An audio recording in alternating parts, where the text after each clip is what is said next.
Hi, this is Road YG.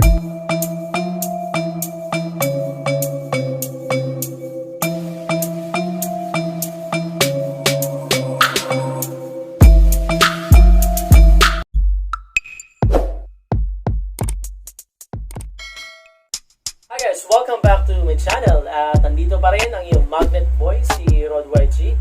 Alam ko, matagal na tayong hindi nakapag-magnet fishing. Sobrang miss ko na rin talaga. Yung uling magnet fishing natin, kasama pa natin sila AJ, si Bon, si Ian, yan, nag-magnet fishing din kami yan. Halos lagpas na 2 buwan yung uling magnet fishing natin. So, alam naman natin na medyo mahirap yung sitwasyon yung pandemic pa. Tapos ngayon this week, nag-lockdown pa tayo. Pero soon, babalik din tayo dyan. Antay-antayin nyo lang. Siguro magmamagnet fishing ulit tayo dun sa lugar na hindi masyadong matao para hindi masyado nakakatawag ng atensyon. Para at least, hindi tayo lumalabag sa social distancing. Shoutout pala sa Team Malakas. Yan sila AJ, Mark, Star, Ian, tsaka syempre si Bon. At syempre, shoutout din sa Bulabog yan, mga ka-rides natin yan, mga Bulabog riders. Yan. So next time, siguro makakagala-gala rin tayo dyan. Ingat-ingat lang kayo. So, ayun, for this video, actually, hindi to vlog, okay, commentary to.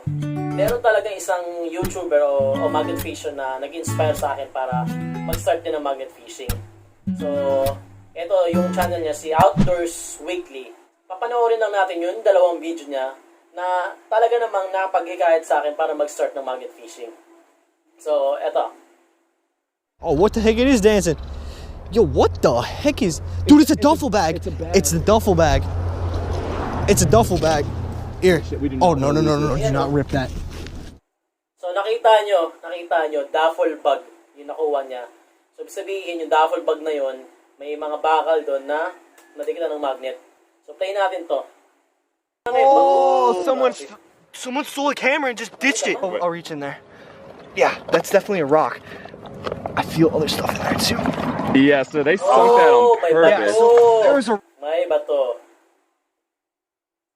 Nakita niyo may bato yung bag.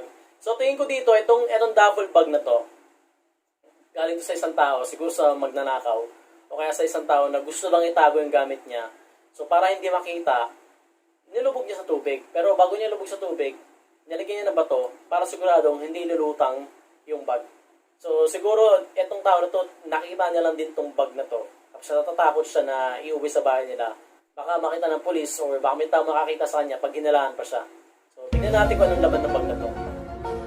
There's a rock. Dude. No, don't put it out. I'm just getting the water out. What the heck was that? Looks like a glasses case, maybe. It's the same brand. Case? This got to be another lens. Yeah, just set it inside. We'll Let's set it see to what's the in side. there. Yo. There's another pocket. There's another pocket. There's stuff in this pocket. Which one? Can you take that for a second? What? Bro. What, bro? I can't see. Nakajackpots na dito. Oh my gosh, dude! It's filled with No jewelry. way. I'll just take this back. There Dude, you no way!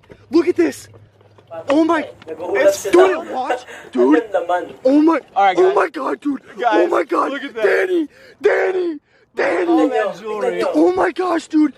No way! No way! go. Okay, my. Dude! Mga Oh kwintas, may my mga gosh, kwintas, Danny! may mga Dude, that is so much! So much stuff! Yo! Ayan. Ito yung sasabi sa inyo na pwede makuha That natin is- sa pagmamagnet fishing. So, hindi naman tayo nag-expect ng ganito, di ba? Pero, may possibility. Grabe naman yan. Nakita niyo yun? Isang bag ng puro jewelry. Siguro may ginto doon, may watch, silver. So, yung isa sa mga magnet fishing finds niya na nakapag-encourage sa akin na mag-start din ng magnet fishing. Pero pa isa. Oh, dude, are you kidding me? Another gun! Revolver. Danny! Grabe. Bro, are you freaking kidding me? Are you freaking kidding me, Danny? Another one! Shut up! Comment nyo nga kung anong klaseng baril to. Hindi ako expert sa baril pero This spot is parang 38 to. Hindi ako expert sa baril Comment nyo guys kung ano sa tingin nyo anong klaseng baril to nakuha nila. So malaki talaga yung chance na makakuha ka ng baril sa US. Okay? Sa US. Kasi siguro, yung mga tao doon, medyo rich kid, yung mga criminal doon, meron rich kid. So, pagkatapos na lang gamitin yung barrel na ginamit nila sa crime scene, para hindi matrace ng mga pulis, okay, itatapon na lang nila sa tubig. Hayaan nilang mabulok. So, once na mabulok na yun, kahit makuha pa ng pulis yun, yung serial number nun, nung barrel, malamang nakalawang na yun at hindi nila matitrace yun. Galing yan. Akalain mo yun, nakakakuha ka ng ganong klaseng bagay sa pagmamagnet fishing. Hindi naman tayo naghahanap ng ganong klaseng bagay, no, ng baril. Pero, sabihin, may possibility na makakuha tayo ng ganong bagay. So, ayan yung mga bagay na nakaka-excite Nakaka-excite makuha sa magnet fishing.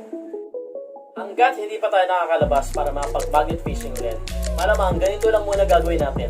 Mag-enjoy lang muna tayo sa magnet fishing finds na iba. Ayan, gagawa tayo ng mga commentary. Yan. Kung bago ka pala sa channel ko at trip mo rin yung mga ganitong klaseng tip ko, huwag mong kalimutang mag-subscribe at i-hit yung notification button para updated ka sa mga future videos na ilalabas ko. So, paano mga kamagnet? Hanggang dito na lang muna tayo ngayon. Hanggang sa uulitin. Bye-bye! Yeah, this is real. My God, dude. Over, man.